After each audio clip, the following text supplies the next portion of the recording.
कभी वो रूठ जाता है, कभी वो मुस्कुराता है, कभी वो रूठ जाता है।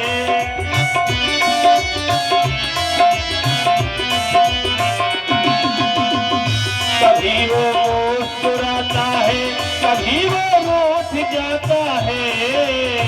किसी दर्शन के खातिर वो करेगा जो सिखाता है। गोपाल गिरधारी जमाने से निराला है, गोपाल गिरधारी जमाने से निराला।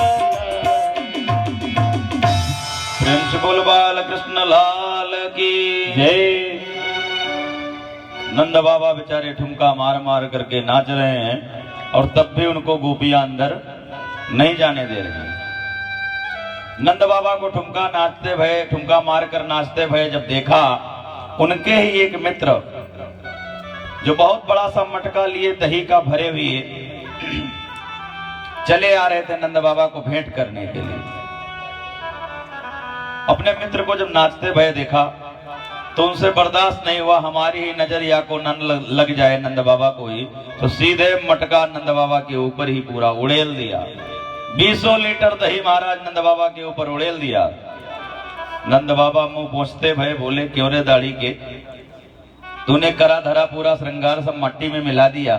कितना विधि से हम तैयार हुए थे, आज हमारे बेटा भया और तुम हमको एकदम से सब मिट्टी में मिला दिया, तुमने सब दही दही कर दिया, पूरा जीवन ही हमारा। तो वो ताली बजा करके हंसा, अरे बाबा पहली बार जब लाला का दर्शन करने जाएं तो दही में स्नान करके जाना चाहिए। अरे भैया तब तो ताने बहुत बड़ी कृपा करी हमारे ऊपर, हमें तो पतो ही नहीं कैसे क्या करना चाहिए। नंद जुग्वालन आप कड़े कही लोगन नाचन को बिभुसावे, गोद भरे कस फेंट चले नंद बाबा सबके मन भावे। नाचत देख के नंद बाबा को सब नाचत नाच उमंगन छावे। और काहू ने ला दधी नंद के ऊपर डार दिए सब लोग हंसावे। दधी घृत क्षीर घृतांबुभी, पूरा वो गोकुल दही और दूध घी से पूरा भरा जा रहा है, मानो ये क्षीर सागर बनता जा रहा है पूरा गोकुल। और क्षीर साई भगवान स्वयं बाल कृष्ण लाल के रूप में आकर के प्रकट भये हैं। पूरे गोकुल में हर व्यक्ति प्रसन्न है कि आज मैया यशोदा को परम लाभ प्राप्त हुआ है। गोपियां 84 कोस के लहंगा सिलवा करके लाई हैं यशोदा मैया को बधाई देने के लिए। ये गिफ्ट है मैया हमारी तरफ से। ग्वाला अपने स्तर से दही दूध जो उनके पास है, भाई आप गिफ्ट किसी को क्या देंगे, जो आपके पास होगा वही ना देंगे। सो ग्वाला दही दूध जो उनके पास घी है वो लेकर चले आ रहे हैं देने के लिए।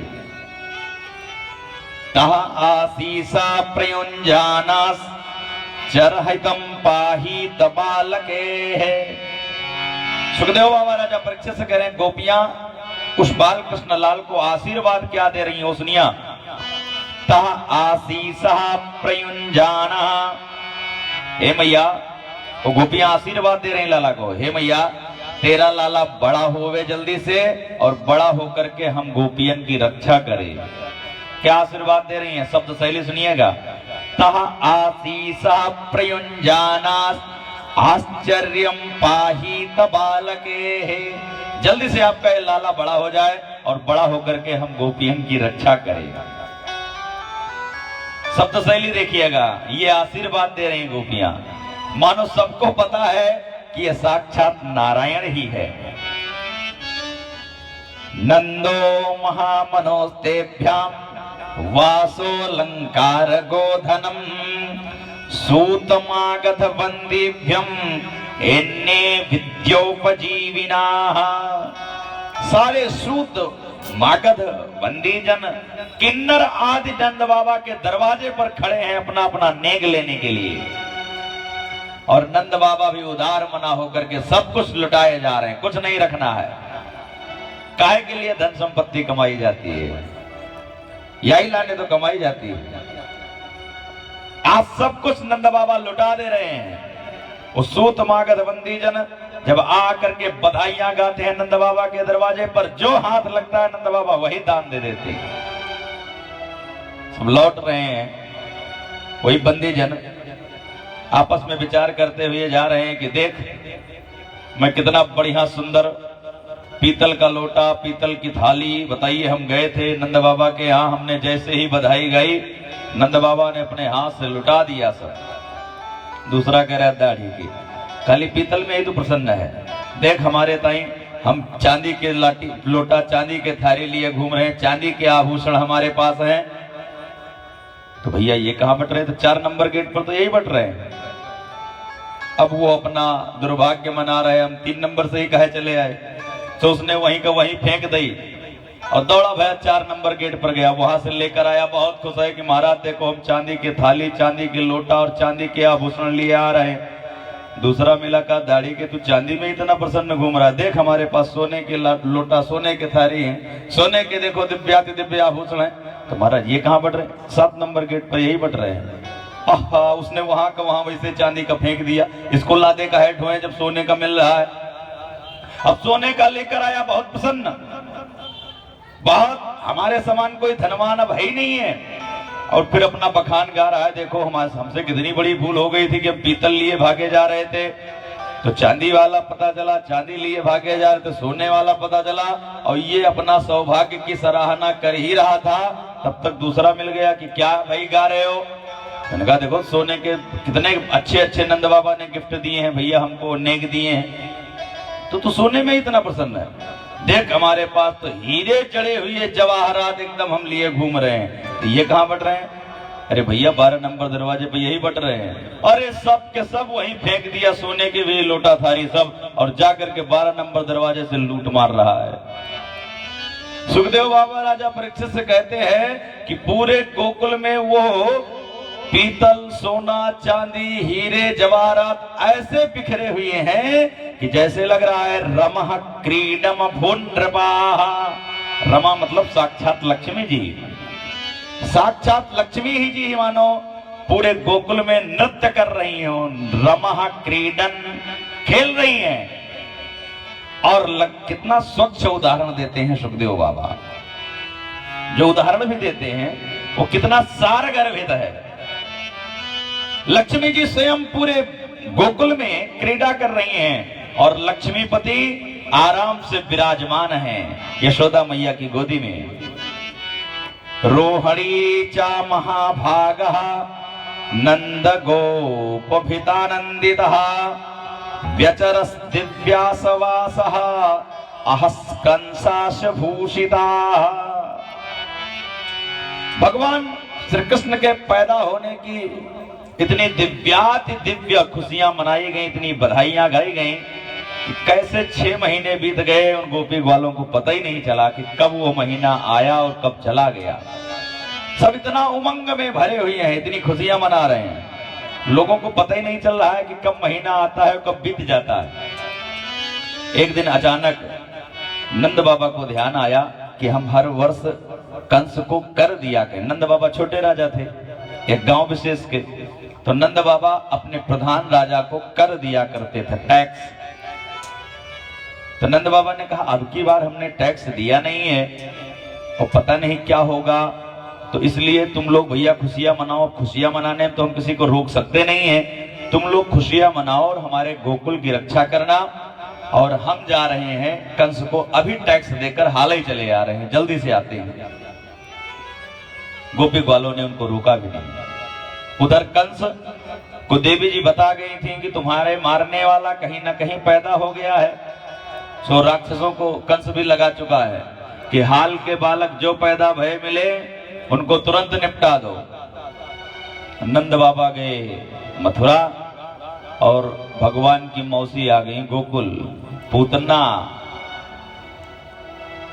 अहो बकीयम अस्तन काल कूटम, है बकासुर की बहन, इसका नाम है बकी।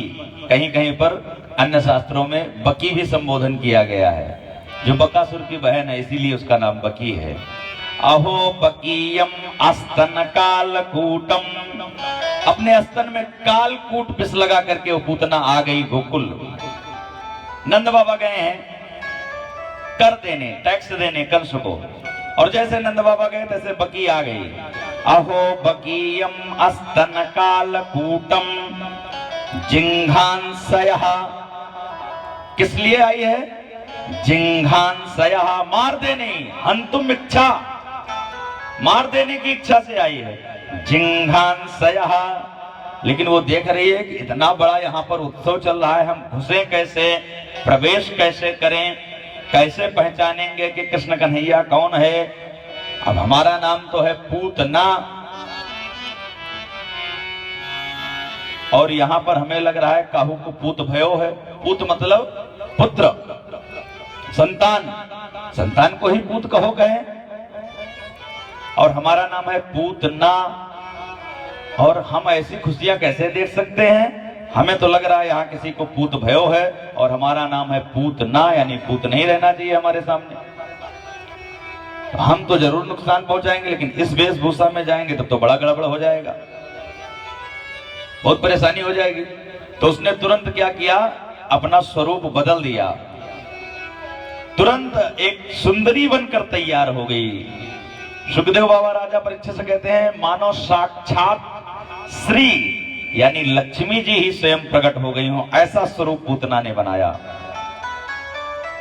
कंसेना प्रहिता घोरा पूतना बाल घातिनी, वो बाल घातिनी, बालकों को मारने वाली, बहुत छोटे छोटे बालकों को, 5 साल से नीचे ही बालकों को मारती है वो। पूतना बाल घातिनी, वो बाल घातिनी पूतना अपने स्वरूप का विस्मरण करके एक नए स्वरूप में बहुत दिव्याति दिव्य सुंदरी सुकुमारी बनकर के प्रकट हो गई। भगवान के पास अब चली वो, दौड़ करके जैसे गोपियां नाटक कर रही थी वैसे ही उस पूतना ने भी नाटक किया। अरे बहन यशोदा, तुमको पुत्र रत्न की प्राप्ति हुई या बुढ़ापे में, और तेने हमको बताया नहीं। अब यशोदा सोच रही है कि भैया ये बहन हमारी कहां से आ गई, इससे पहले तो इसको हमने गोकुल में कभी नहीं देखा। लेकिन अगर इससे अभी तुरंत पूछ लेंगे कि बहन मैं तुम्हें पहचान नहीं पाई, तो इसको बुरा लग जाएगा, बुरा मान जाएगी। तो सबको यश देने, यशः ददाति सह यशोदा, यशोदा नाम का अर्थ क्या है? जो सबको यश देती रहती है। तो सबको यश देने वाली यशोदा किसी को नाराज कैसे कर सकती है? यशोदा को शंका तो हुई कि इस गोपी को तो हमने इससे पहले कभी गोकुल में नहीं देखा। ये बहन कह रही है हमारी ये बहन आई कहां से? यशोदा कह रही होगी कोई ममेरी फुफेरी चचेरी दूर की बहन होगी, हम पहचान नहीं पा रहे होंगे। अब भाई भीड़ भाड़ में तो किसी ना किसी का तो चेहरा नहीं पहचान में आता है। ये बात में लगता है एक आदमी आया था, हमारा पांव छुआ था, हम उसको पहचान नहीं पाए। ऐसे क्या देख रही है पूतना? कह रही अरे नहीं नहीं बहन, एकदम आप लोगन के आशीर्वाद से ही तो ये हमें आज दिन देखने को मिले। यशोदा कह रही है तो कहाँ है लाला तुम्हारा? यशोदा ने कहा अभी पालना में झूलने में, अभी अभी हमने लिटाया है, अभी सो गया है, जाकर के दूर से ही दर्शन कर लो, छूना नहीं, नहीं जग जाएगा तो बहुत परेशान करेगा। हाँ हाँ ठीक है, तू जा अपना काम कर, हम देख लेंगे। पूतना ये कह करके यशोदा को हटा दिया। उधर नंद बाबा जब पहुंच गए मथुरा, तो वसुदेव जी ने देखा कि हम यहाँ अपने पुत्र को सुरक्षित नहीं रख पा रहे थे, तो हम इनके गोकुल में छोड़ आए हैं, और गोकुल वाले यहाँ घूम रहे हैं, तो वहां क्या हाल होगा बच्चे का कोई पता नहीं। वसुदेव जी देख ही रहे थे। जैसे ही कर दे करके नंद बाबा वापस महल से बाहर निकल ही रहे थे, तब तक दौड़ करके वसुदेव ने हाथ पकड़ लिया। बाबा कहां चुपके चुपके भाग रहे हो? वसुदेव जी को नंद बाबा जी ने जब देखा, अरे भैया क्या बताएं, हम तो आए थे कर देवे के खातिर।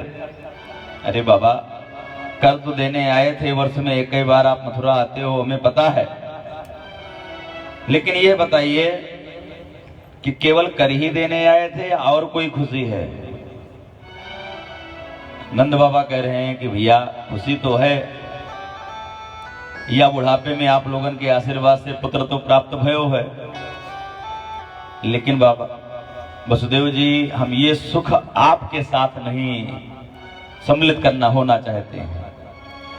कारण यह है कि हम अपने एक पुत्र के जन्म भय की खुशी हम आपको अगर सुनावे लग जाएं, आपके तो महाराज 8 पुत्र भय, और या दुष्ट कंस ने सबको मार दिए, तो हमारे यहाँ तो केवल एक पुत्र पैदा हुआ है।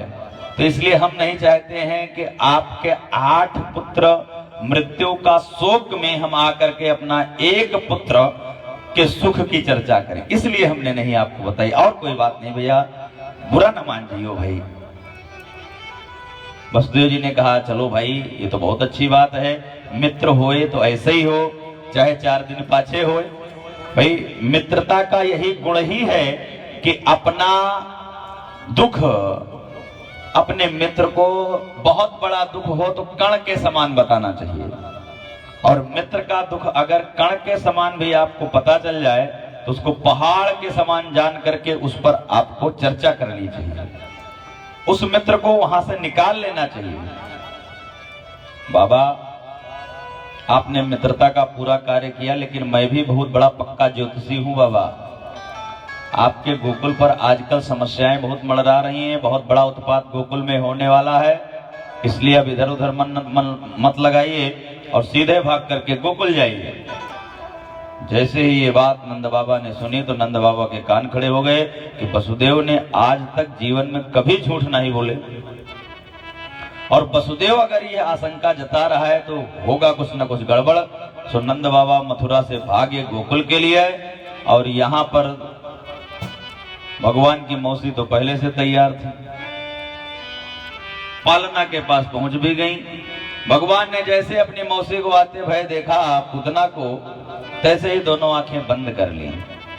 कई संतों ने इस पर बहुत बड़े बड़े अपने अपने विचार प्रस्तुत किए कि विबुद्ध्याम ताम बालकमारिकाग्रहाम चरा चरात्मा नमिते लिते क्षणाः। भगवान ने अपनी आंखें बंद क्यों की? भगवान की तरफ जब कोई आता है, चाहे वो भक्त हो चाहे वो दुश्मन हो, तो भगवान तो उसे अपनी शरणागति प्रदान करते हैं, तो आंखें क्यों बंद कर ली? तब विद्वानों ने अपने अपने भाव प्रस्तुत किए। इनका कोई भरोसा नहीं है, ये अभी अभी तो कह रहे हैं कि ये पूतना बाल घातिनी है, लेकिन कब ये उसको परम धाम देने के लिए तैयार हो जाएंगे इनका तो कोई पता है नहीं। तो भगवान की आंखें ही हैं, एक है सूर्यलोक, दूसरी है चंद्रलोक। तो सूर्यलोक और चंद्रलोकों ने कहा हम अपने अपने कपाट बंद कर रहे हैं, तुम्हारी तुम जानो। भाई ये वही माधव है कि जिन्होंने महाभारत के युद्ध में कहा कि हम अस्त्र शस्त्र नहीं उठाएंगे, और भीष्म पितामह ने जब अर्जुन को बहुत परेशान किया, बहुत चिढ़ाया, तो ये अर्जुन के रथ का पहिया ही लेकर के भीष्म पितामह की ओर दौड़ पड़े थे। तो ये अपना वचन भूल जाते हैं बार बार, इसलिए इनकी बात का कोई भरोसा है नहीं। या मानो भगवान कहना चाहते थे कि भाई अभी पैदा होने की देर नहीं हुई, हम तो आए थे कृष्णावतार में माखन मिश्री खावे खातिर, तो माखन मिश्री तो अभी देखने को नहीं मिले, और मौसी तुम विष पिलाने पहले आ गई। तो विष पीने का अभ्यास तो हमारा है नहीं, वो तो हमारे भोलेनाथ को है विष पीने का अभ्यास। तो मानो आंख बंद करके भोलेनाथ का स्मरण करने लग गए, आवाहन करने लग गए, ध्यान करने लग गए कि आओ भोलेनाथ आपके काम की वस्तु आ गई है, आप ही संभालो। फिर ये है हम जिसको जिसमें निपुण मानते हैं उसको उस चौराहे पर लगा देते हैं ड्यूटी की नहीं, कि महाराज ये आप ही से संभलेगा, मीठा का कार्यक्रम आप ही संभालो। पूरी सब्जी किसी के भी हाथ में दे देंगे, रसगुल्ले के काउंटर पर कोई जबरदस्त आदमी खड़ा किया जाएगा, महाराज आप जिम्मेदार हो इसीलिए आपको यहाँ खड़ा किया गया, एक ही एक जाना चाहिए सबके पास, नहीं कम पड़ जाएगा। तो भगवान ने कहा महाराज ये आपका डिपार्टमेंट है, आप ही संभालिए, हमसे नहीं हो पाएगा, विष पीने का काम हमारा नहीं, हम तो माखन मिश्री खावे वाले हैं भाई, और ये हमें मौसी आई है विष पिलाने के लिए। या भगवान कहते हैं कि पर स्त्री का दर्शन नहीं करना चाहिए कभी भी, रामावतार में शूर्पणखा जब आई भगवान से मिलवे खातिर, तो शूर्पणखा ने भगवान से कहा कि हमसे विवाह कर लीजिए। भगवान ने कहा क्यों, अभी तक तुमने विवाह क्यों नहीं किया? तो शूर्पणखा कहती है तुम सम पुरुष न मौसम नारी। शूर्पणखा झूठ बोल रही है। क्या करिए? तुम सम पुरुष न मौसम नारी, तुम्हारे जैसा पुरुष हमको पृथ्वी पर कोई दूसरा दिखा नहीं, इसलिए अभी तक हमने विवाह किया नहीं। जबकि शूर्पणखा का विवाह हो चुका था, उसका पति की मृत्यु हो गई थी, वो विधवा थी। लेकिन शूर्पणखा क्या झूठ बोल रही है कि तुम सम पुरुष न मौसम नारी, न तुम्हारे समान कोई पुरुष मिला, ना हमने विवाह किया। तो भगवान ने भी झूठ बोला। और भगवान बोल भी कैसे रहे? मानस में स्पष्ट लिखा हुआ है, भगवान सीता जी की तरफ मुंह करके बोल रहे हैं। भगवान ने शूर्पणखा को नहीं देखा कि भाई इतनी दिव्य सुंदरी अगर हमारे सामने आई है तो कम से कम एक बार देख तो लें, क्योंकि वेद में लिखा हुआ है भद्रम पश्येमाक्षभिर्जजत्राः। एक बहुत विशेष मंत्र है, भद्रम कर्णेभिः शृणुयाम देवाः भद्रम पश्येमाक्षभिर्जजत्राः। समाज में सुनने लायक तो बहुत सी चीजें हैं, लेकिन जिससे हमारा भद्र हो, जिससे हमारा कल्याण हो, वही चीजें सुन लीजिए। भद्रम कर्णेभिः शृणुयाम देवाः, जिससे हमारा कल्याण हो वही सुनना चाहिए। समाज में देखने योग्य तो बहुत सी चीजें हैं, लेकिन क्या सभी देखनी चाहिए? नहीं नहीं। भद्रम पश्येमाक्षभिर्जजत्राः, जिससे हमारा कल्याण हो, दृष्टिपात वही करना चाहिए। अगर आप हर जगह दृष्टिपात करने लगेंगे तो आपका चित्त जो है वो उद्विग्न रहेगा, हमेशा मन में बेचैनी रहेगी। और अगर आप केवल जितना जरूरत है उतना ही बोलेंगे, जितना जरूरत है उतना ही सुनेंगे, भगवान की ज्यादा से ज्यादा लीला कथा सुनेंगे, भगवान के ही चरित्र ज्यादा से ज्यादा देखेंगे, तो आपका चित्त कैसे उद्विग्न रहेगा महाराज? तो भगवान कह रहे हैं कि यहाँ पर मौसी जी आप अकेले हो, सीता जी तो है नहीं, रुक्मणी तो है नहीं, राधा तो है नहीं, किसको देख करके हम आपसे बात करें? मानो इसलिए भी भगवान ने आंखें बंद कर ली कि जब चीजें देखने योग्य न मिले, अपनी ही आंख बंद कर लो, उसी में कल्याण है महाराज। भगवान ने इसलिए आंखें बंद कर ली। अब ये इतनी गूढ़ बातें महाराज भागवत में लिखी भई हैं, एक एक श्लोक की व्याख्या करने लग जाओ तो एक एक घंटा लग जाता है। और भागवत कथा के नाम पर आपको काका परोसा जा रहा है वो तो आप ही जान रहे हैं। क्या नौटंकी कथा में चल रही है आजकल, कौन कौन से धुन पर डांस करवाया जा रहा है। इतनी मार्मिक कथाएं हैं भगवान की कि खाली सुनने लग जाओ तो आनंद बरस रहा है। भगवान को पूतना ने तुरंत उठा लिया अपनी गोदी में। सुखदेव बाबा कहते हैं राजा परीक्षित से कि जैसे एक बालक धोखे से किसी अही को, सर्प को रस्सी समझकर उठा ले, अपने कंधे पर रख ले, ऐसे ही साक्षात काल को ही, पूतना के काल ही है माधव, काल को अपनी गोदी में उठा लिया। भगवान बहुत सहज उठ गए। भगवान ने कहा ज्यादा अगर लीला होगी तो पूरा गोकुल परेशान हो जाएगा, इसलिए भगवान सहज उठ भी गए। जैसे भगवान उठ गए सामान्य बालक की तरह, तो पूतना ने तुरंत अपना स्तन भगवान के मुख में दे दिया। भगवान ने सबसे पहले तो पूतना का विष पान किया, फिर उसके बाद उसके स्तन से ही जो दुग्ध था उसका पान किया, फिर उसके बाद उसकी प्राण जब पीने लग गए माधव, तो पूतना के मर्म स्थलों में वेदना होने लग गई, यानी पीड़ा होने लग गई, दर्द होने लग गया। पूतना चिल्लाई मुंच मुंच मंच मामीति, हे बालक छोड़ दो भाई छोड़ दो। लेकिन अब वो कहाँ छोड़े?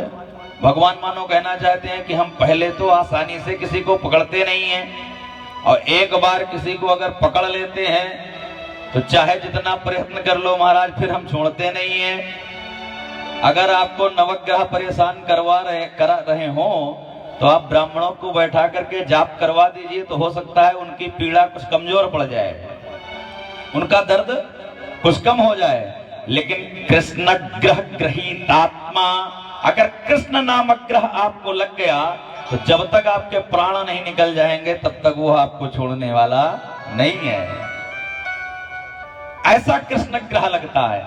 कर संयति, कृष्ण शब्द का अर्थ समझिएगा, कर संयति इति कृष्ण, जो आपका कर्षण कर ले अपनी ओर, आकर्षण कर ले अपनी ओर, उसी का नाम है कृष्ण। तो भगवान ने कहा कि इतनी आसानी से तो मौसी जी हम किसी को पकड़ते नहीं हैं, और एक बार अगर पकड़ लेते हैं तो इतनी आसानी से फिर हम छोड़ते भी नहीं है। सो मुंच मुंच, पूतना तो चिल्लाती रही छोड़ दो बेटा, छोड़ दो बेटा, लेकिन भगवान ने कहा नहीं नहीं, ये गड़बड़ काम हम नहीं करेंगे भाई, हमारा फिर नाम ही गड़बड़ हो जाएगा। भाई हमारा नाम है भक्त वत्सल, दीन वत्सल हमारा नाम है, कि जो हमारे शरण में एक बार आ जाए उसके ऊपर परमानेंट कल्याण कर देना हमारा काम है। तो हमारे तो प्रोडक्ट की गारंटी खत्म हो जाएगी, हमारा तो नाम खराब हो जाएगा मार्केट में है। तो भगवान ने कहा नहीं नहीं, हम छोड़ेंगे नहीं। जब भगवान को लगा, पूतना को लगा कि अब भगवान छोड़ेंगे नहीं, तो पूतना अपने विशाल स्वरूप में आ गई। भगवान तो कहते हैं कि जैसा आपका स्वरूप है वैसा ही आप हमारे सामने आवे।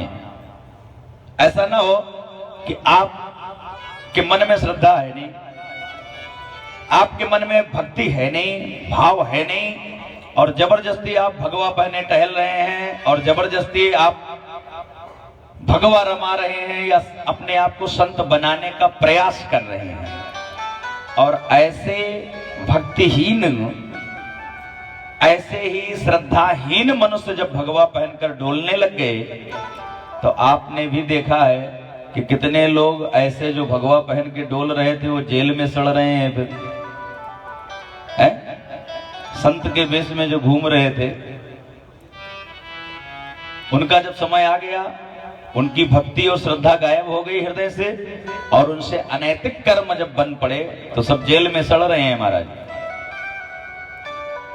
पूतना का विशाल शरीर प्रकट हो गया, और पूतना का वो शरीर पातनामोपि दत्रेहा त्रिगभ्यूतर रद्वान, 3 गभ्यूत, एक गभ्यूत को 1 कोस कहते हैं।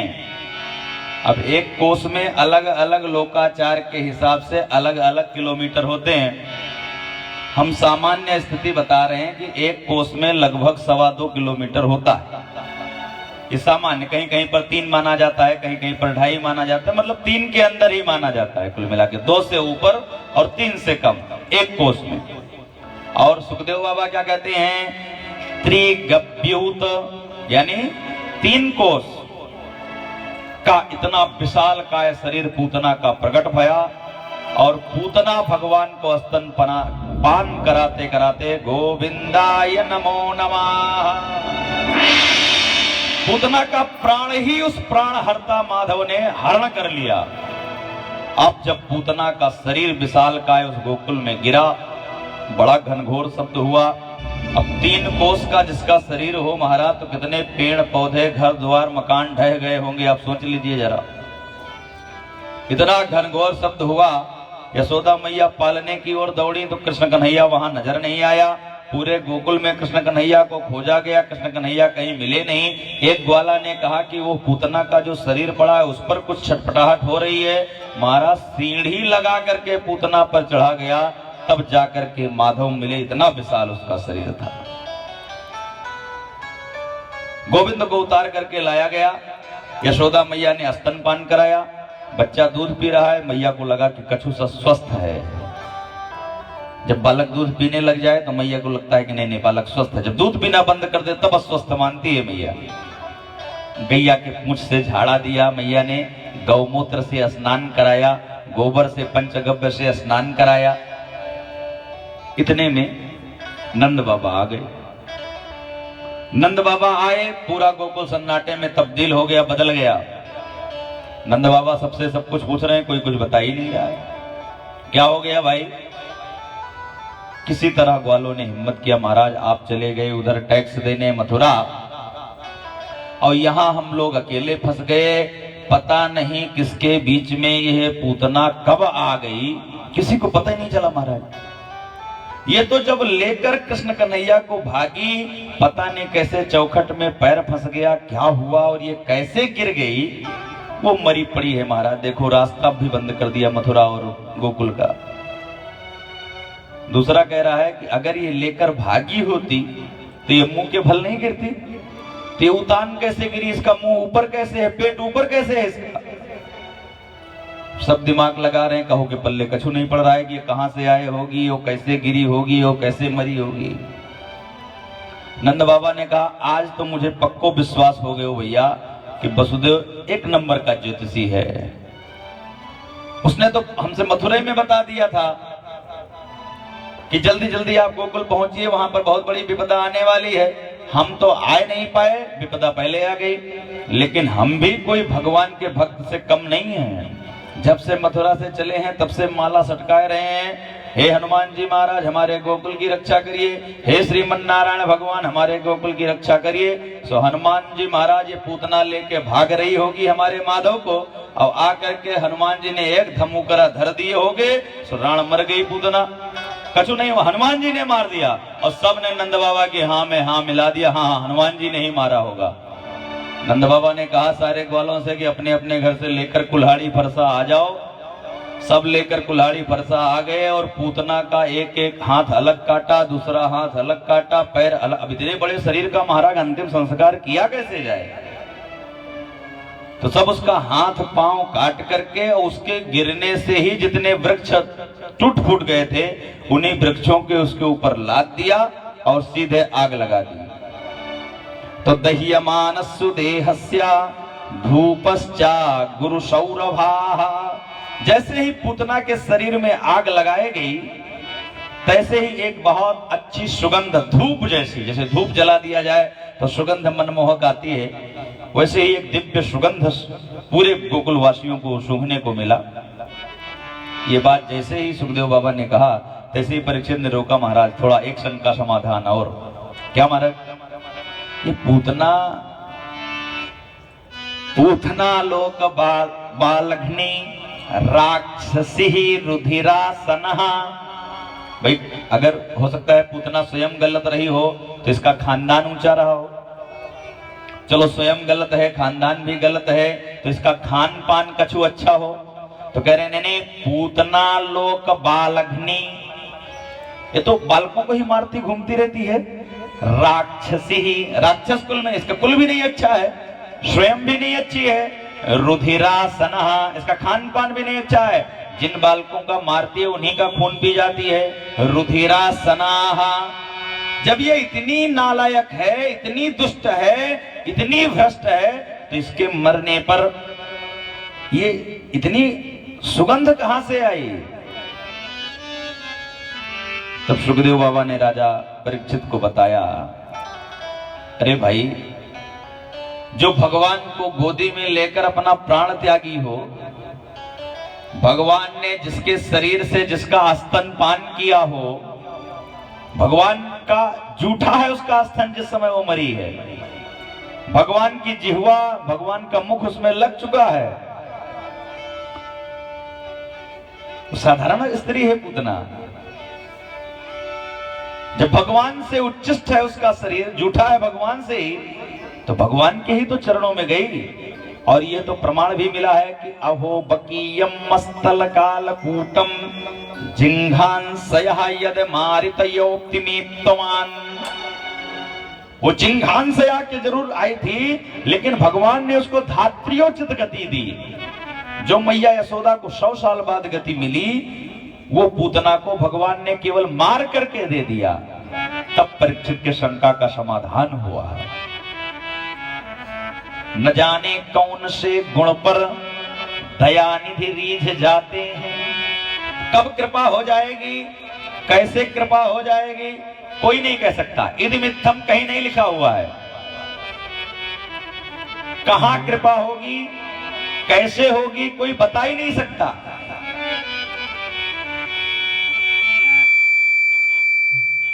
बस हो जाती है।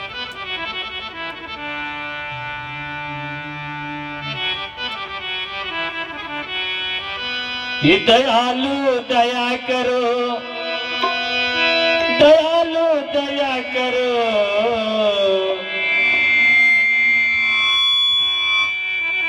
मैं तो जपू सदा तेरा नाम, दयालु दया करो।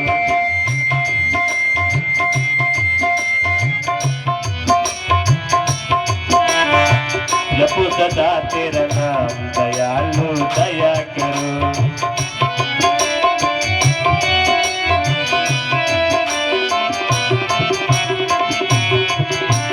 जपो सदा तेरा नाम, दयालु दया करो।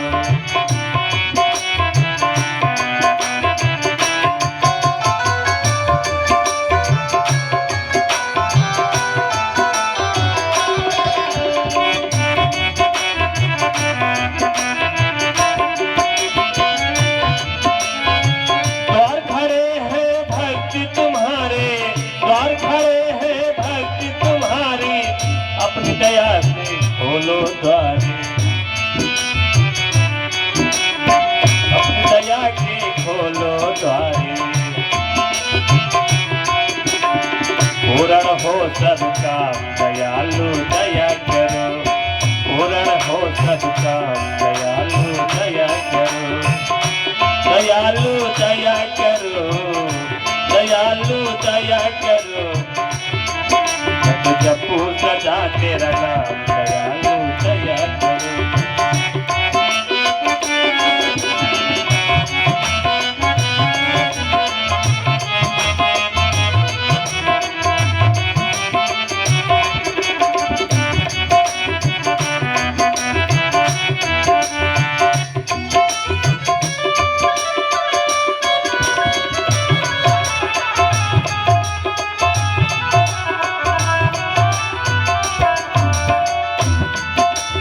भजन कीर्तन गाऊं तेरा, भजन कीर्तन गाऊं तेरा, भजन कीर्तन गाऊं तेरा। किसे उठना, किसे उठना गाऊं तेरा।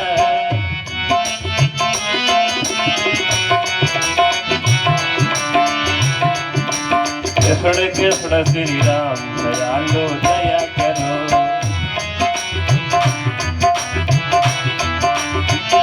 दयालु दया करो, कृपालु दया करो, जपो सदा तेरा नाम, दयालु दया करो।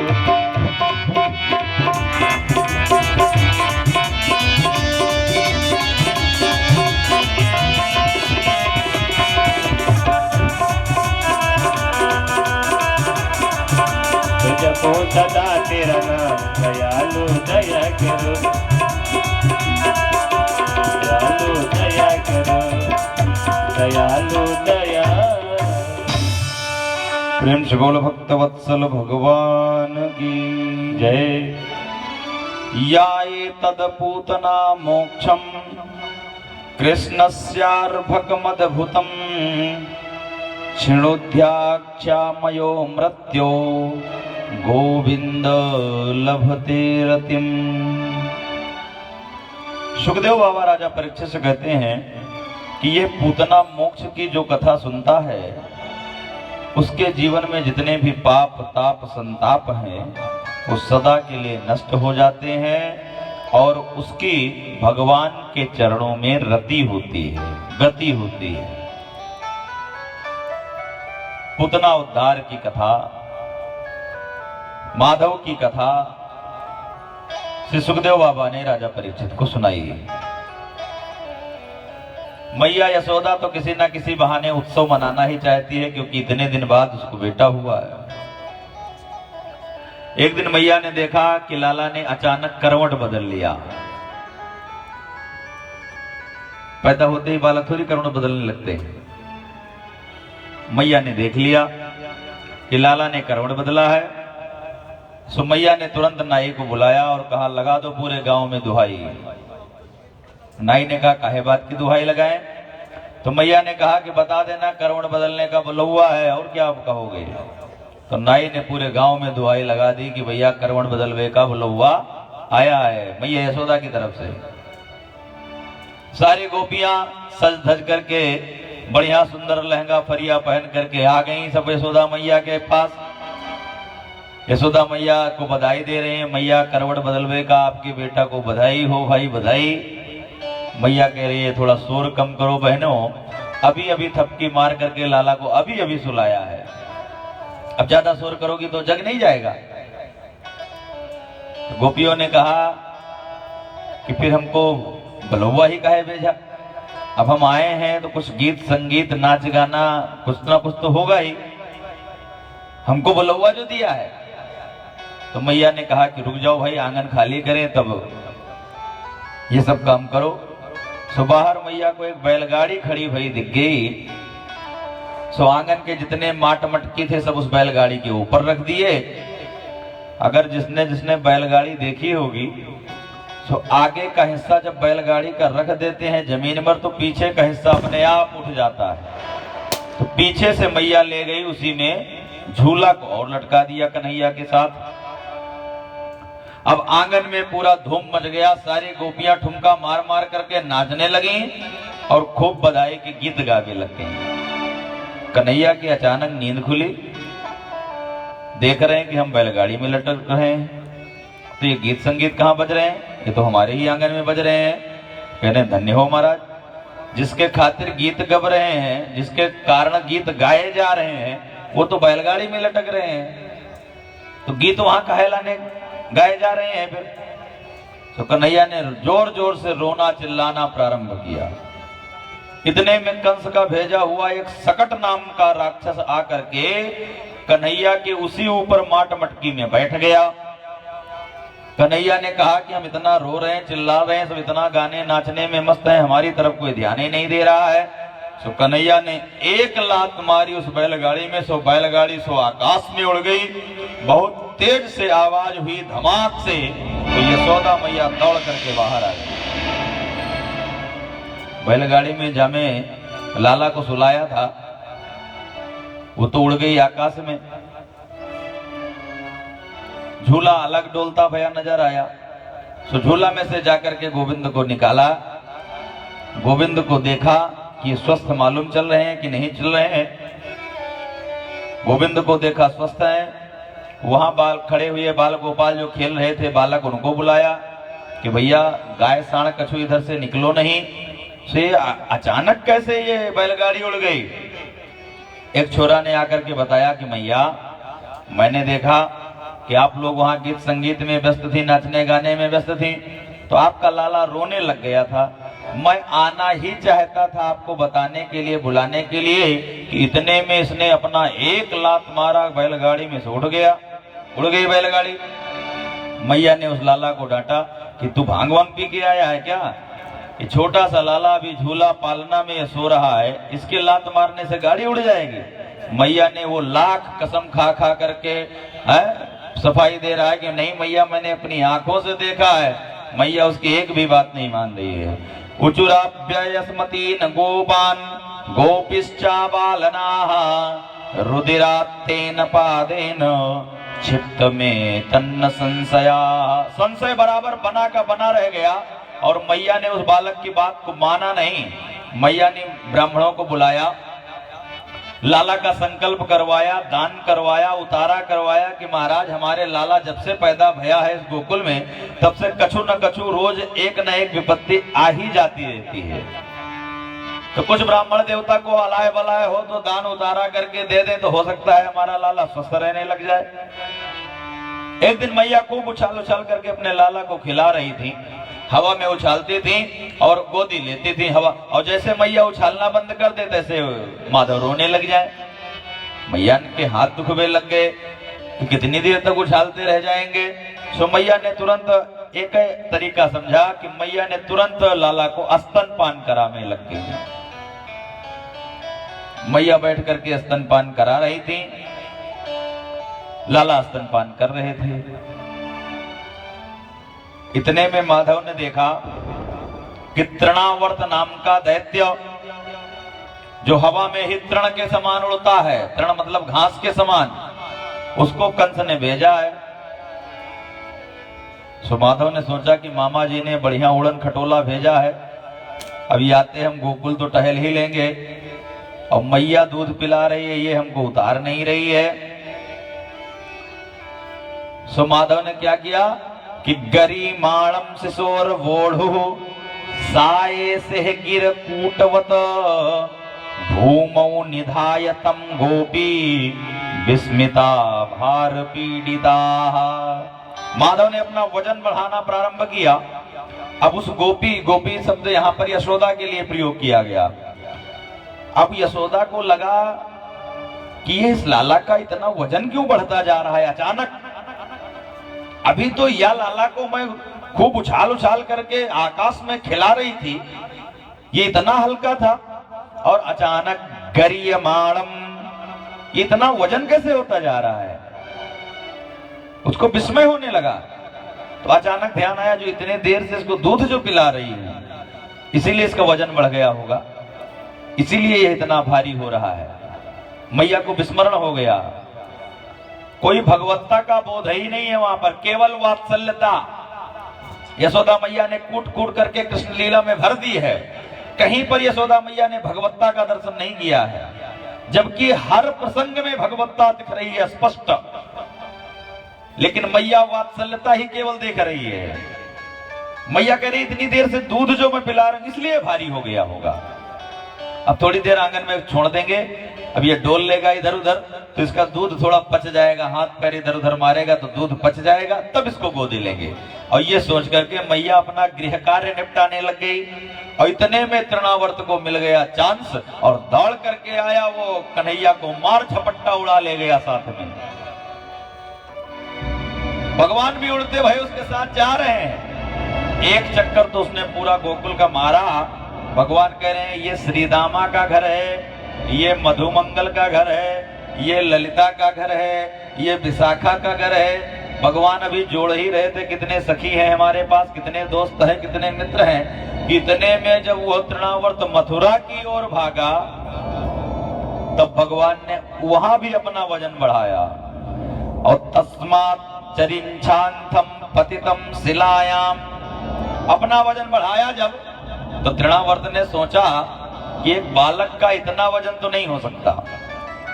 और मुझे पक्का विश्वास है कि मैं नंद बाबा के आंगन से बालक ही लेके आया, तो ऐसा तो नहीं बालक के धोखे में मैं गया तो चोरी से था। तो मैं काला वो सांवला बालक था, उसके चक्कर में नंद बाबा के आंगन से कोई कोयला या पत्थर का टुकड़ा तो नहीं लेकर भाग आया जल्दी जल्दी में। तो घूम घूम करके पीछे देख भी रहा है कि हम जिसको बैठाए हैं कंधे पर वो बालक है कि कोई पत्थर का टुकड़ा है। सुखदेव बाबा कहते हैं धन्य हो ऐसे भक्तों का कि जो वैष्णव भक्त होते हैं वो शालिग्राम की बटिया में भी माधव का दर्शन करते हैं, और ये साक्षात माधव में पत्थर का दर्शन कर रहा है। ऐसा है तृणावर्त। भगवान ने कहा इसको पत्थर का स्मरण है तो इसको पत्थर के ऊपर ही पटके जिससे इससे मुक्ति मिले। अरे अंते यामति सागति, अंत समय में आपकी मति बुद्धि जहां गई हो वैसा ही आपका स्वरूप होना है। तो भगवान ने ला करके नंद बाबा के दरवाजे पर एक विशाल चबूतरा बना हुआ था, उसी चबूतरे पर तृणावर्त को पटक दिया। तो गोविंदाय नमो नमः, तृणावर्त भी मारा गया। हिंसा स्वापने भिंस्यात् खलः साधु समत्वेन भयात् विमुच्यते। नंद बाबा ने अब की बार देखा कि हमारा लाला इस तृणावर्त के पास क्या कर रहा है। तृणावर्त तो मरा पड़ा है और हमारा लाला यहाँ क्या कर रहा है। नंद बाबा ने कहा देखो कोई कुछ भी कहे, हम तो ये जानते हैं सब लोग अपने अपने ही मौत मरते हैं। बताओ छोटा सा बालक है हमारा और इसके सामने तृणावर्त मरा पड़ा है, मरते हुए किसी ने नहीं देखा। इधर वसुदेव जी ने मथुरा में सोचा कि अब तो लाला 1 वर्ष का होने वाला है, पता नहीं क्या नाम रखा होगा। नंद बाबा ने उसका रखा भी होगा कि अभी नहीं रखा होगा। सो वसुदेव जी दौड़ करके गर्गाचार्य जी के पास आए कि महाराज अगर आप चले जाते, आप तो सब कुछ जानते हैं, आपसे तो कुछ छुपा है नहीं। आपको पता है कि नंद का जो लाला है वो किसका लाला है, आपको पता है। तो मैं ये चाहता हूं कि अगर आप एक बार चले जाते गोकुल तो कछु हाल चाल मिल जाता हमारे लाला का। कछु आप हाल चाल ले आइए। गर्गाचार्य जी तो जानते थे कि वो साक्षात श्रीमन नारायण प्रभु ही हैं। गर्गाचार्य जी को भी दांव मिल गया, मौका मिल गया कि चलो माधव का दर्शन कर ही आते हैं। सो गर्गाचार्य जी आ गए नंद द्वार। जैसे ही नंद बाबा ने गर्गाचार्य जी को देखा, अरे महाराज इतने बड़े विद्वान आज हमारे दरवाजे पर, वो भी बिना बुलाए। आइए आइए महाराज, आपका स्वागत है इस झोपड़ी में। नंद बाबा ने गर्गाचार्य जी का खूब स्वागत किया, आइए महाराज। गर्गाचार्य जी भी खूब प्रसन्न हो रहे हैं। गर्गाचार्य जी से नंद बाबा ने अतिथि सत्कार करने के बाद कहा, महाराज जब से हमारे दो लाला भय हैं, हमारे तरफ कृष्ण कन्हैया लाल और एक लाला वसुदेव का है, रोहिणी के गर्भ से पैदा भया है। या दोनों जबते भय हैं तब तक कछु न कछु उत्पात इस गोकुल में रोज नया नया होवे करे। बाबा आपकी बड़ी कृपा होगी महाराज कि अगर आप इनके बारे में कुछ राशि वगैरह, दशाएं क्या चल रही है इनकी, अगर कुंडली देख करके कछु बता देते तो मजा आ जाता। गर्गाचार्य जी ने कहा, उनके नाम बताओ जरा, हम उनका देखते हैं भविष्य कैसा है। नंद बाबा ने कहा, महाराज एक बहुत बड़ी भूल हो गई, गलती हो गई। क्या हुआ कि नामकरण तो अभी हुआ ही नहीं उनका। जब ते पैदा भय हैं तब ते जिसका जो मन करे वही नाम लेके बुलाने लग जाए। नामकरण तो उनका हुआ ही नहीं है। जब गर्गाचार्य जी ने कहा, जब नामकरण नहीं हुआ है तो हम उनके बारे में क्या बतावेंगे। अब ये तो बहुत बड़ी विडंबना आकर के खड़ी हो गई कि जब नामकरण नहीं हुआ है तो हम बतावेंगे क्या। भविष्य तो नाम से ही पता चलेगा, जन्म तिथि से पता चलेगी। बाबा बुरा न मानो अगर, तो आप ही नामकरण कर दो, आप तो इतने बड़े विद्वान हो, अब आपसे बड़ा विद्वान हम कहां ढूंढने को जाएंगे। तो गर्गाचार्य जी ने साफ मना कर दिया, यदूनाम महमाचार्यः खताश्चा भुवि सर्वदाः सुतम मया संस्कृतम ते मन्यते देवकी सुतम। यदूनाम महमाचार्य, गर्गाचार्य जी कहते हैं कि बाबा मैं यदुओं का, मथुरा का मैं पुरोहित हूं। अब बताइए, मैं मथुरा का पुरोहित होकर के अगर मैं तुम्हारे इस गोकुल में तुम्हारे बच्चों का नाम रखने लग जाऊंगा और कहीं वसुदेव जी का बेटा समझ लिया कंस ने, तो तुम्हें तो लेने के देने पड़ जाएंगे। मैं यहाँ कैसे नाम कर, जब हमारी यहाँ पुरोहिताई नहीं है, पंडिताई नहीं है, जजमानी नहीं है, तो हम यहाँ कैसे आ गए।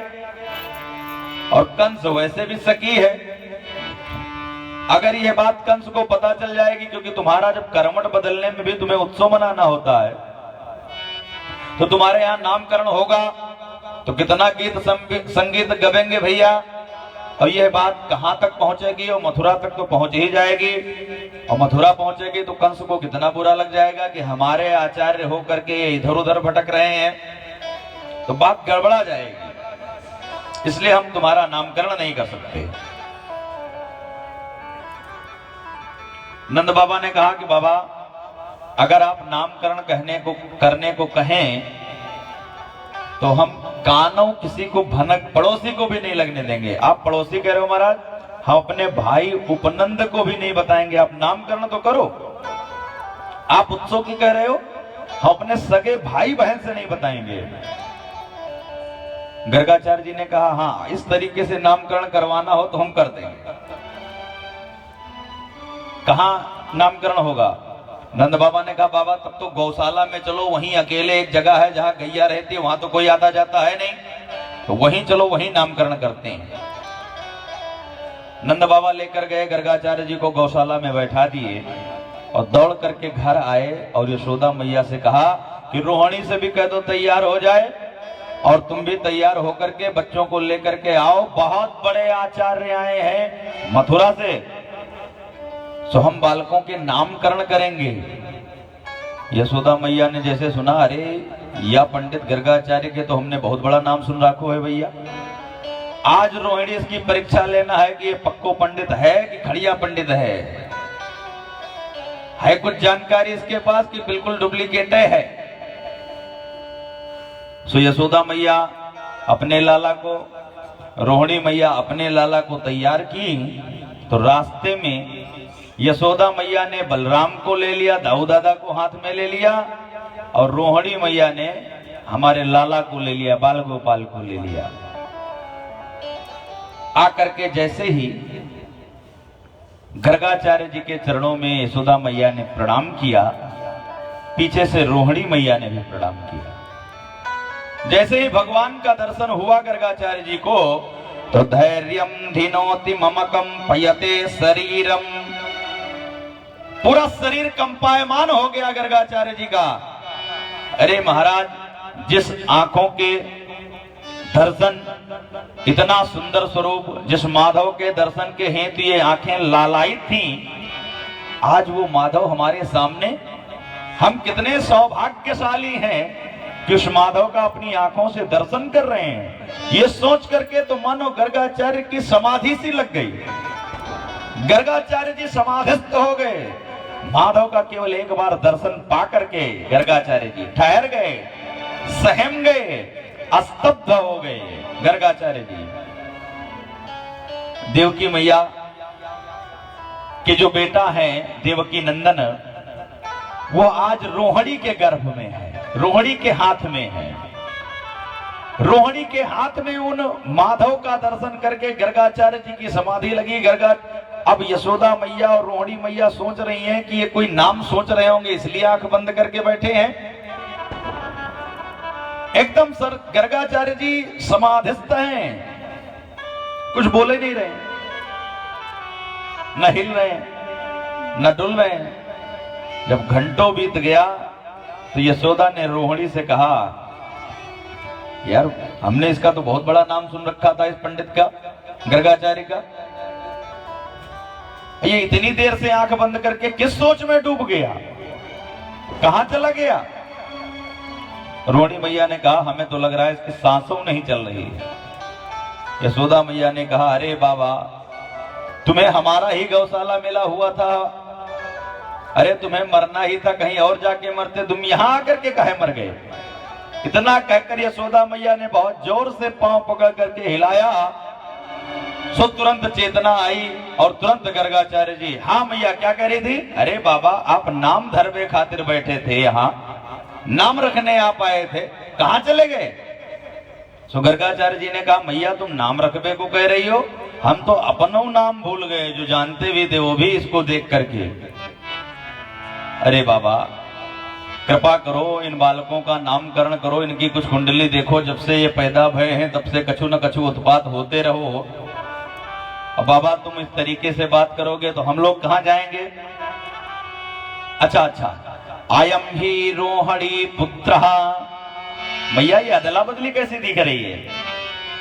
आपके हाथ में जो बालक है, यशोदा मैया से कह रहे हैं गर्गाचार्य जी, ये अदला बदली कछु हमें मालूम चल रही है। अयम ही रोहिणी पुत्र, ये रोहिणी जी का पुत्र है, आपका नहीं है। रमयन सुहृदों गुणैहि, ये सबके हृदय में रमण करता रहता है, घूमता रहता है। आस्या खास्ते राम इति बलाधिक्यात् बलम विदुः। वैसे तो मैं इसका नाम सबके हृदय में रमण करने के लाने हम या का नाम राम रख रहे हैं, लेकिन बलम धिक्यात्, बल में अधिक होने के कारण बहुत से लोग इसको बलराम कहेंगे। प्रेम से बोल बलराम भगवान की जय। मैया ये रोहिणी का पुत्र है। मैया सफाई दे रही, देखो बाबा, हम अपने पुत्र और रोहिणी के पुत्र में कुछ अलग न माने, तो हम लोग कभी इसको दूध पिला देती है रोहिणी, कभी हम उसको दूध पिला देते हैं, कोई इसको लेकर डोलता रहता है, कोई उसको लेकर डोलता रहता है। अब यशोदा तमाम सफाई दे रही है। बाबा कह रहे हैं कि इस पुत्र का नाम मैं राम रख रहा हूं, और बल में अधिक होने के कारण यह बलराम नाम से प्रसिद्ध होगा। बाबा एक अच्छो सो चोखो सो बढ़िया सुंदर सा नाम हमारे भी लाला का रख दो, अब समय बहुत हो रहा है। तो बाबा ने कहा, बहूनी संति नामानी रूपाणी चासु तस्यते। क्या कहा? बहूनी, इसका क्या नाम रखूं भाई? अरे इसके नाम से ही शास्त्र सारे गंजे पड़े हैं। गोपाल सहस्त्र नाम, विष्णु सहस्त्र नाम, बहूनी संति रूपाणी। जितने संत हुए आज तक सबने तो इसको एक नाम दे दिया, बहूनी संति नामानी। जिसने जिसका जैसा दर्शन किया, रूपाणी, जिसने जैसा देखा वैसा इसको नाम दे दिया। इसके एक नहीं माता, हजारों नाम हैं। आप एक नाम की केवल चर्चा कर रही है, गुण कर्मान रूपाणी। इसके अभी और हजारों नाम पढ़ेंगे भी। गुण और कर्म के द्वारा इसके नाम हमेशा बदलते भी रहते हैं। बाबा, हम आपसे एक नाम मांग रहे हैं, आप हजारों नाम बता रहे हैं, लेकिन कहे कुछ नहीं रहे हैं स्पष्ट तौर पर। ये तो साक्षात जैसे कहा तैसे माधव ने इशारा किया, नहीं नहीं गड़बड़ करने जा रहे हैं आप। अरे यहां वात्सल्यता की आवश्यकता है और आप भगवत्ता प्रदर्शित करने जा रहे हैं। तो बाबा कह रहे हैं कि प्रागयम वासुदेवस्य। अरे किसी जन्म में ये वसुदेव जी का पुत्र भी रह चुका है। कहने तो स्पष्ट जा रहे थे कि ये वसुदेव का पुत्र है, इसीलिए इसका नाम वासुदेव होगा। लेकिन जब माधव ने मना किया कि नहीं नहीं गड़बड़ हो जाएगा, तब गर्गाचार्य जी करें प्रागयम वासुदेवस्य। किसी जमाने में, किसी अन्य योनि में, अन्य जन्म में ये वसुदेव जी इसके पिताजी रहे हैं और ये वसुदेव जी का बेटा रह चुका है, इसलिए इसका नाम वासुदेव भी होगा। और वासुदेव इति श्रीमान जिज्ञासा प्रमचक्षते है, वासुदेव नाम से यह प्रकट होगा। लेकिन एक नाम मैया और, कालेन वज्रताल्पेन गोकुल है राम केशवो। कालांतर में इसका एक नाम होगा कृष्ण। कर्षयति इति कृष्ण, जो सबका कर्षण कर लेगा, अपनी ओर आकर्षण कर लेगा, अपने आदत से, स्वभाव से, मंद मुस्कुरा करके, अपनी चपलता से, अपनी दुष्टता से जो सबको अपनी ओर कर्षण कर लेगा, आकर्षण कर लेगा, इसीलिए इसका एक नाम कृष्ण भी होगा। बाबा बड़ी कृपा भाई, आपने एक लाला का नाम रखा बलराम और दूसरे का नाम रखा कृष्ण। बड़ी कृपा करी आपने। लेकिन हम आपको आज ही बता के जावें, यशोदा मैया कहें क्या कि ये कृष्ण कहने में हमारी जीभ उलट पलट सी जावे।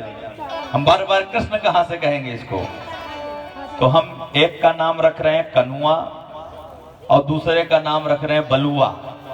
अब आप महाराज चाहे जितना पंचांग खुलवा करके पंडित जी से बहुत शास्त्रोक्त नाम रखवा लीजिए, लेकिन मैया के तो बुलाने के एक अलग ही नाम होवे, डिम्पू, पिंपू, रिंकू, सिंकू, मिंकू, जाने कौन कौन सा नाम रख देती है मैया।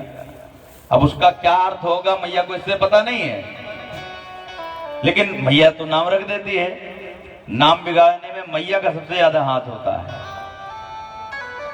जाने क्या नाम रख देगी, उसका कोई अर्थ है भी कि नहीं, इस पर ध्यान नहीं है। भगवान धीरे धीरे बड़े होते गए। भगवान धूल में स्नान कर लेते हैं, सुखदेव बाबा कहते हैं, जैसे ही मौका पाते हैं। भगवान कहते हैं जब कोई आपत्ति विपत्ति आती है तो मैया गोबर में स्नान करवाती है, तो भगवान मौका पाते हैं तो गैया का गोबर स्वयं नहाने लग जाते हैं। मैया आकर के एक चाटा जमाती है, अरे कन्हैया तू पिछले जन्म का सूकर है क्या, ये कैसे गोबर में तुम हमेशा मस्त रहता है। कन्हैया बलराम से कहते हैं, दाऊ दादा देखो मैया एकदम ठीक समझ रही है। अरे पहला अवतार तो हमारा सूकर के रूप 12 रूप में ही हो चुका है, तो मैया एकदम ठीक पहचान रही है। भाई पहला अवतार 12 के रूप में हमारा हुआ है, तो मैया तो एकदम ठीक पहचान रही है। मैया लेकर के जाती है और धूल में सने हुए हैं माधव, और उनको ले जाकर के फिर स्नान कराती है कि धूल भरे अतिशोभित श्याम जो ऐसी बनी सुर सुंदर चोटी, खेलत खात फिरे अंगना, पग पैजनी बाजत पीरी कछोटी। वाछ बिको रस खानी बिलोकत, वारित काम कला निधि कोटी। अब काग के भाग कहा कहिए, हरि हाथ से ले गो माखन रोटी। उस कौवे के भाग की सराहना सुखदेव बाबा राजा परीक्षित से करते हुए कह रहे हैं कि काग के भाग कहा कहिए। क्या कहें उसके बारे में, जितने शब्द कह रहे हैं वो कम पड़ जा रहे हैं। कि काग के भाग कहा कहिए, हरि हाथ से ले गयो माखन रोटी। मैया, अब माधव धीरे धीरे दूध पीना जब कम कर रहे हैं तो मैया उनको हाथ में माखन से लपेट करके रोटी दे देती है, पकड़ करके खाओ, खेलते रहो, खाते रहो। वाछ बिको रस खान बिलोकत। कितनी सुंदर छवि है। हमने प्रथम दिन ही निवेदन किया महाराज कि अगर आप हमारे साथ मन से जुड़े तो हम इसी भागवत में आपको अनेकों बार माधव का दर्शन कराएंगे। ऐसी दिव्याति दिव्य कथाओं में तो माधव स्वयं साक्षात आकर के आगे बैठ जाते हैं। काग के भाग कहा कहिए, वो कौवे का भी दिव्य सराहना है। वो सामान्य बालक से भी तो रोटी छीन के खाया होगा। हरि हाथ, भगवान के हाथ से वो माखन रोटी लेकर के भाग गया। प्रेम से बोल भक्तवत्सल भगवान की जय।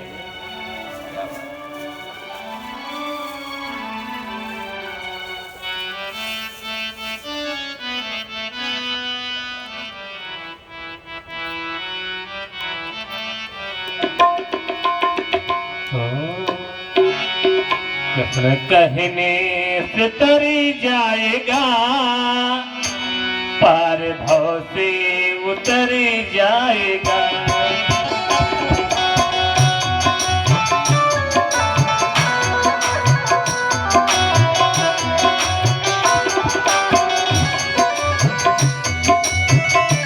पार भव से उतर जाएगा, पार भव से उतर जाएगा। किसन कहने से तरी जाएगा, पार भव से उतर जाएगा।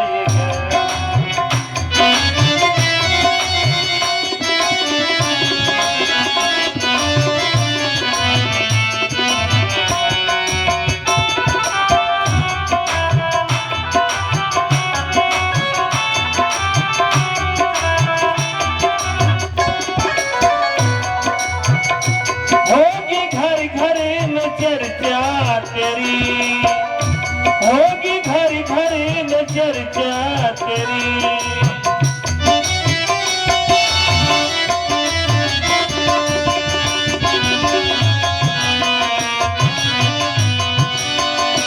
होगी घर घर में चर्चा तेरी, जिस गली से गुजर जाएगा, जिस गली से गुजर जाएगा।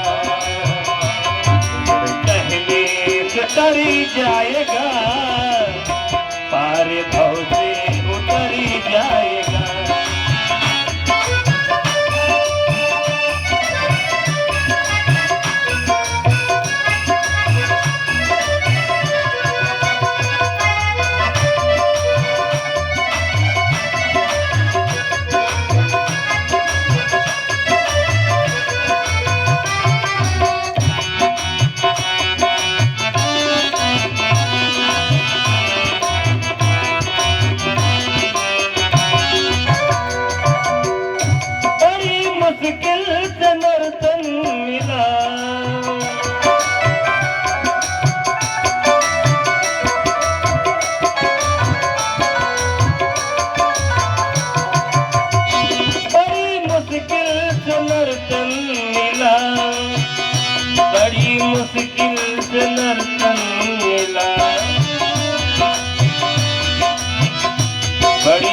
मुश्किल से नर्तन मिला, क्या पता फिर किधर जाएगा,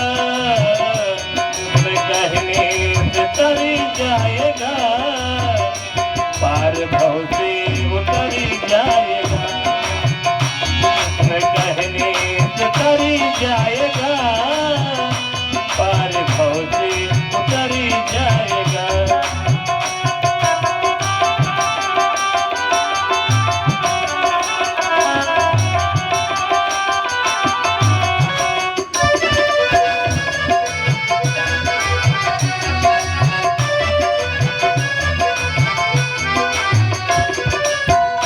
सब कहेंगे कहानी तेरी, सब कहेंगे कहानी तेरी,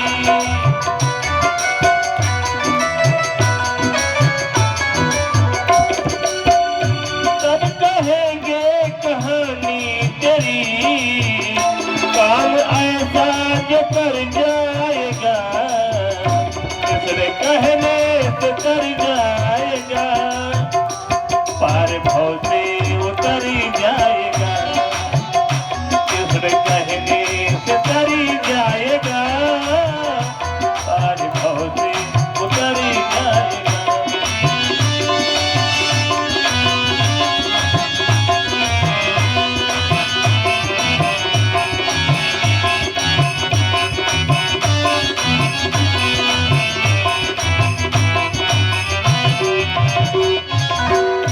उसके आगे तू झोली फैला,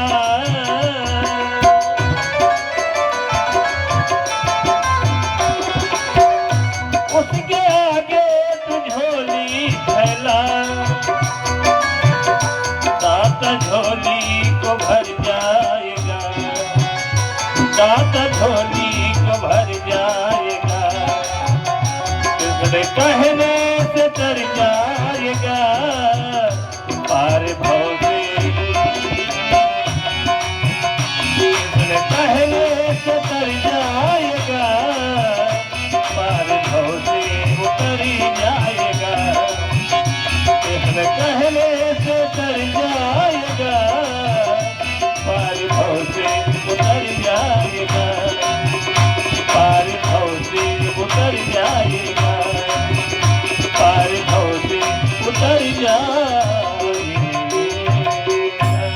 प्रेम से बोलो भक्त वत्सल भगवान की जय, श्रीमद्भागवत महापुराण की जय।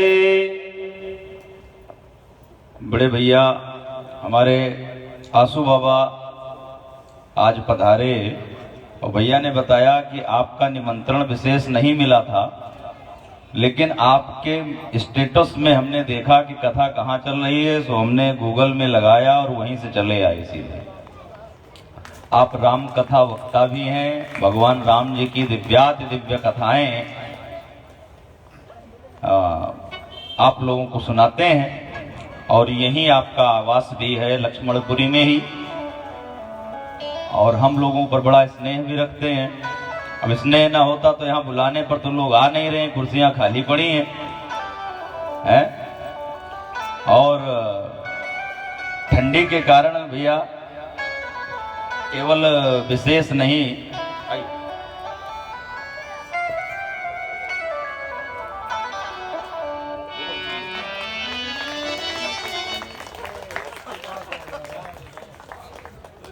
केवल ठंडी के कारण नहीं सबको आमंत्रित किया जा रहा है, क्योंकि जो लोग दूर से आएंगे बड़ी असुविधा होगी लोगों को आने जाने में, तो इसलिए केवल ये गुस्ताखी हो रही है समझ लीजिए। नहीं तो यह तो ऐसा पर्व है कि लोगों को ज्यादा से ज्यादा बुलाया जाए, ज्यादा से ज्यादा दिव्याति दिव्य भगवान की कथाएं सुनाई जाएं। अब भगवान का ऐसा चरित्र ही है कि भगवान का यह चरित्र नहीं चरित्रामृत है, अमृत के समान पूजनीय है। जैसे अमृत की महत्ता है ऐसे ही इस चरित्रामृत की महत्ता है, यह दिव्य अमृत ही है। सुखदेव बाबा राजा परीक्षित से कहते हैं कि जब वह भगवान माखन रोटी खाते भये, गोविंद के शरीर में वो धूल लिपटे भये कैसे लग रहे हैं, पंकाभिषक्त सकला वयम विलोक्यः। जो धूल भी लग जाते हैं गोविंद के शरीर में, वो भी अपने आप को धन्य मानते हैं। वो कहते हैं कि वो तो हमारी धूल की शोभा हो जाती है गोविंद के शरीर में लग जाने से। वो धूल अपने आप को बड़ा भागी समझ रहा है कि पंकाभिषिक्त सकला वयम विलोक्यः। जब गोविंद के शरीर में वो धूल लगता है तो अपने आप को आभूषण मानने लग जाता है कि धन्य है, हमारा पूरा जीवन सार्थक हो गया महाराज, कि जो मैं आपके शरीर से लिपट गया।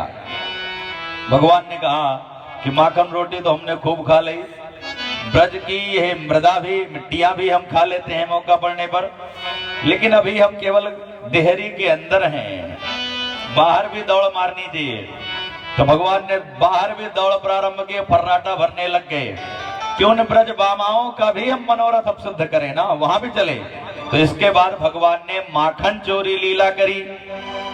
भगवान जब फर्राटा भरने लग गए गोकुल में, तो भगवान ने अपने मित्रों से कहा, श्री दामा मधुमंगल आदि मित्रों से कहा, भैया मैं देख रहा हूं कि तुम सब डेढ़ हड्डी के बने हुए हो, स्वस्थ नहीं दिख रहे हो, उनको क्या कारण है?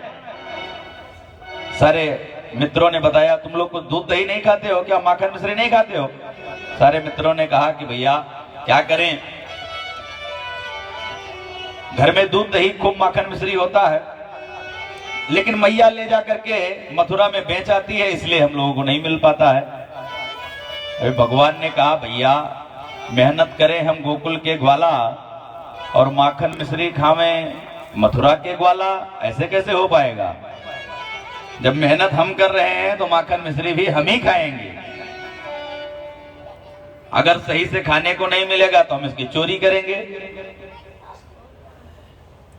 बाल गोपाल के मित्रों ने कहा कि लाला ये तो बड़ी अजब बात है भाई, सबका मित्र सबको अच्छी बात सिखाता है, हमारा मित्र हमको चोरी सिखा रहा है।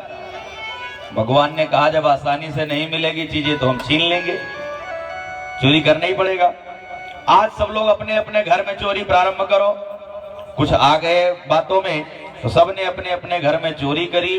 अगले दिन जब मिले तो कछु तो सफल भये और कछु विफल हो गए। कछु की तो बहुत पिटाई हुई, साले चोरी करता है, तुम घर में ही चोरी करता है, ऐसा करना चाहिए आपको। सबने आकर के आप बीती माधव से बताइए, महाराज आपकी बातों में हम आ गए और चोरी करना पड़ा और घर में बड़ी पिटाई भई, बहुत मारे गए महाराज।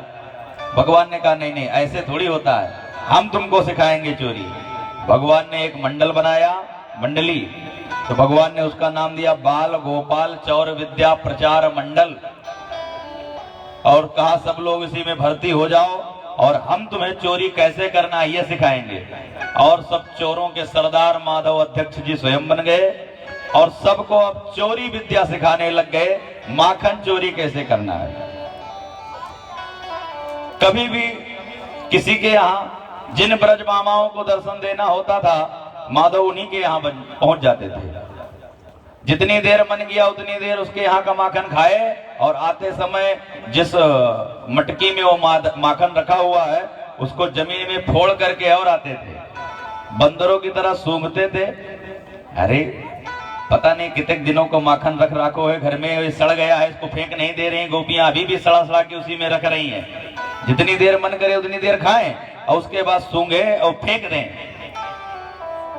एक दिन गोपियों का जब पूरी सीमा के बाहर हो गया, पारावार हो गया सीमा का, तो गोपियों ने योजना बनाई कि चल करके यशोदा मैया से शिकायत करना पड़ेगा, नहीं तो ये लाला बिगड़ जाएगा। तो सारी गोपियां एक समूह बना करके सब यशोदा मैया के पास आ गई। गोपियां कह रही हैं यशोदा मैया से, बुला अपने लाला को, हम उससे डरते नहीं हैं, जिसने चोरी करी है वो आते सामने ही उसकी शिकायत करेंगे, उसकी उलाहना देंगे, बुला उसको। यशोदा मैया ने आवाज दी, कन्हैया दौड़ के आए, देखो ये गोपियां क्या कर रही हैं, तुम्हारी शिकायत कर रही हैं। नहीं नहीं मैया, हमने ऐसा कोई काम ही नहीं किया जो शिकायत करेंगी। क्या है गोपियां, क्या करने आई हो यहाँ? तो कहती है तू यहीं ठहर, तू यहीं खड़ा रहे, तुम्हारे सामने बताओ तू क्या कर रहा है, बताओ जरा। तो गोपियां कहती हैं, वत्सान मुंचन क्वचित समये क्रोध संजात हासः। ए मैया, ये तुम्हारा लाला इतना दुष्ट है कि वत्सान मुंचन क्वचित समय, ये कभी कभी हमारे दरवाजे से निकलता भया बछड़ा बछड़ियां खोलता हुआ जाता है। क्वचित असमय, जब मैया ने कहा कि भाई ये खोलता कब होगा, जब आपके गाय दुहने का समय हो रहा होगा, आप बाल्टी लेकर गैया तक पहुंच गई होंगी, आप कहती होंगी खोल दो, तो खोल देता होगा। तो गोपिया कह रही नहीं नहीं, क्वचित असमय, जब इसका मन करता है। अगर हम गैया दुहबे को जा रहे हैं और कह दिया कि कृष्ण कन्हैया थोड़ा एक बछड़ा खोल देना, तो ये कहेगा कि हे गोपी हम तुम्हारे नौकर लगे क्या, हम काहे खोलेंगे। क्वचित असमय, और जिसका जब ये मन करेगा तब ये खोल देगा। सुखदेव बाबा राजा परीक्षित से कहते हैं कि माधव, मनुष्य को जब मुक्ति देना होता है तो क्वचित असमय, वो किसी समय नहीं निर्धारित करते हैं। जरूरी नहीं है कि जो अकाल मृत्यु मरा है, एक्सीडेंट में मरा है, उससे भगवान की प्राप्ति नहीं होगी। कहो उसको भगवान की प्राप्ति हो जाए, और कहो एकदम पूरा जीवन जो सदाचार रूपी व्यतीत हुआ है जिसका, उसको कहो नरक मिल जाए।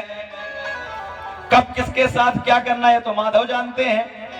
सारी गोपियां खूब शिकायत करती हैं कि ये जाता है, सारे बालकों को इकट्ठा करेगा, अरे अकेला जाए तो हम इसको परोस के बैठा करके खिला देवे, पूरे गांव के बालकों को इकट्ठा करेगा।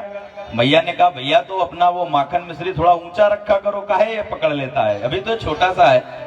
मैया मैंने वो भी करके